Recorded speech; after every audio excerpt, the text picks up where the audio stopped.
নমস্কার বন্ধুরা, আশা করি আপনারা সকলে ভালো আছেন। কাকলি কিচেনে আপনাদের সকলকে স্বাগত। আজকে আমি বানিয়েছি টক দই। তাহলে চলুন দেখা যাক কী করে বানিয়েছি। আমি এখানে একটা ছাঁকনি নিয়েছি আর নিয়েছি টক দই। টক দইটা আমি এখন এই ছাঁকনির মধ্যে দিয়ে দিচ্ছি। টক দইয়ের মধ্যে অর্ধেকটাই জল থাকে, সেজন্য জলটাকে ছেঁকে নিতে হবে। আমাদের যতটা টক দই আছে আমি পুরোটাই নিয়ে নিচ্ছি, আর যতটা দরকার হয় আমি ব্যবহার করব। আমি এখন 10-15 মিনিট এভাবে রেখে দেবো, পুরো জলটা যাতে বেরিয়ে যায়। আমি একটা কড়াই নিয়েছি, এখন আমি এর মধ্যে দুধ দিয়ে দেবো। আমার কাছে দুটো দুধ রয়েছে, 2 প্যাকেট। সেমনি যা আছে সেটাই দিচ্ছে, একটা রেড কাউ আর একটা আমুল তাজা। আপনাদের কাছে যে দুধ থাকবে সেটা দিয়েই করবেন আপনারা।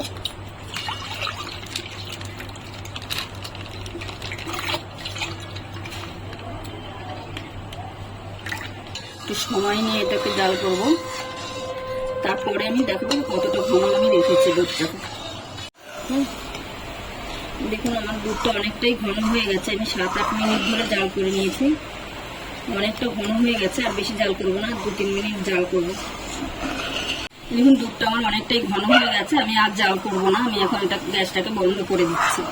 গ্যাসটা বন্ধ করে দুধটাকে একটু ঠান্ডা করে নেবো। উষ্ণ গরম থাকবে, ওই অবস্থায় দইটার মধ্যে মেশাবো। আমি যে দইটা রেখেছিলাম ছাকার জন্য, দেখুন দইয়ের ভিতরে কত জল বেরিয়েছে। অর্ধেক দই আর অর্ধেক জল। দোকানের দুধে মানে দইয়ে এরকমই অর্ধেক জল মেশানো থাকে। পুরো জলটাকে এরমভাবে ছেঁকে নিতে হবে। এখন আমি একটা বাটি নিয়েছি, 2টো কাঁচের বাটি নিয়েছি আর 3টে নিয়েছি স্টিলের বাটি। এর ভিতরে বাটির গায়ে আমি দই ভালো করে একটু মেখে নেবো, সবগুলোর গায়ে ভালো করে মেখে নেবো।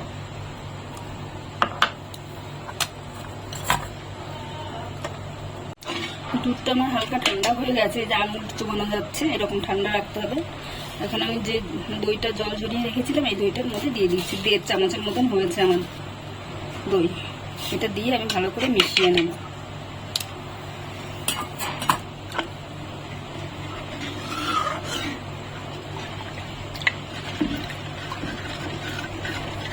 দইটা ভালো করে মিশিয়ে নিয়েছি, মেশানো হয়ে গেছে। আমি এখন এই বাটির মধ্যে দেবো।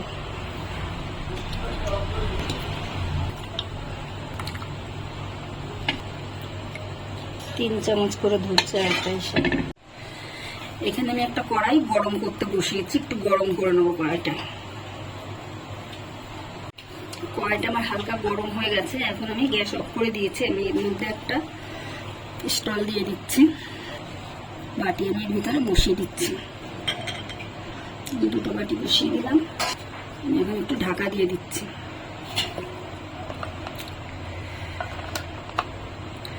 ঢাকা দিয়ে ভালো করে এটাকে আটকে নেব।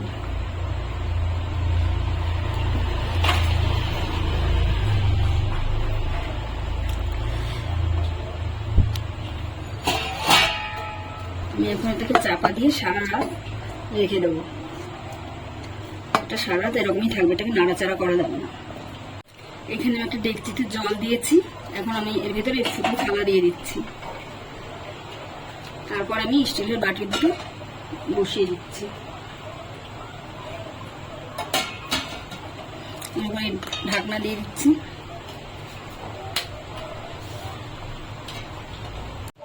এখন আমি ঢাকনা দিয়ে ঢেকে দিচ্ছি। গ্যাসটা আমি লো টু মিডিয়ামে রাখবো, রেখে 20 থেকে 25 মিনিট এটাকে জাল করে নেব। আর লক্ষ্য রাখতে হবে ডেকচির জল যেন শুকিয়ে না যায়, মাঝে মধ্যে এসে চেক করে নিতে হবে। 40 মিনিট হয়ে গেছে, এখন আমি খুলে দেখছি কেমন হয়েছে।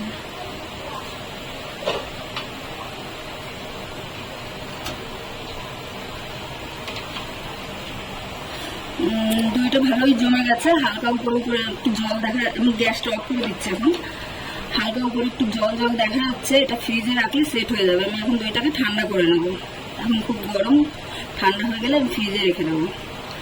দইটা দেখুন জমে গেছে, হাত দেওয়া যাচ্ছে না, এখন গরম। ফ্রিজে রাখলে এটা সেট হয়ে যাবে। আর এইদিকে যে দেখেছি কাচের বাটিতে, এটা কোনো নাড়াচাড়া করবো না, এটা সকালবেলায় দেখাবো। দুটো একসঙ্গে সকালে দেখাবো। এই সারা রাত আমার ছিল কড়াইটা গ্যাসের উপর, আমি এখন সরিয়ে নিয়ে যাচ্ছি, তারপরে দেখাচ্ছি। এখন আমি খুলছি, দেখি দইটা কি অবস্থায় আছে।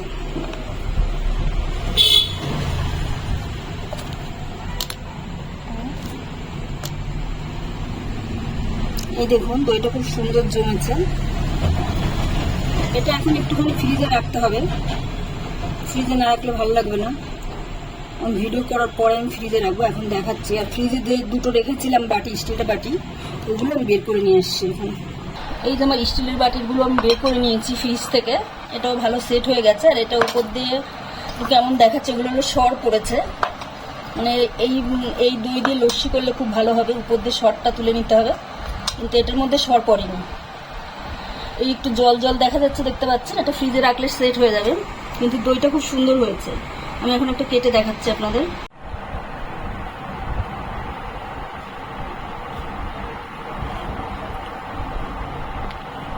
দেখুন দইটা কত সুন্দর জমেছে, দোকানের দইয়ের চেয়ে এটা সুন্দর হয়েছে। এই বাটি, স্টিলের বাটিটাও একবার কেটে দেখাচ্ছি। এই দেখুন উপরে সর জমেছে, এটা খুব সুন্দর হয়েছে। আমি দুই রকম পদ্ধতিতে দেখালাম, আপনাদের কাছে যেটা সুবিধা মনে হবে সেটা করবেন। এটা মানে যে কেউ করতে পারবে, প্রথমবারেই ফেল হওয়ার কোনো চান্স নেই। আমি যেভাবে করলাম এইভাবে করলে মানে যে কেউ করতে পারবে। ভিডিওটি যদি ভালো লাগে তাহলে একটা লাইক করবেন, সাবস্ক্রাইব করবেন এবং কমেন্ট করে জানাবেন কেমন হয়েছে।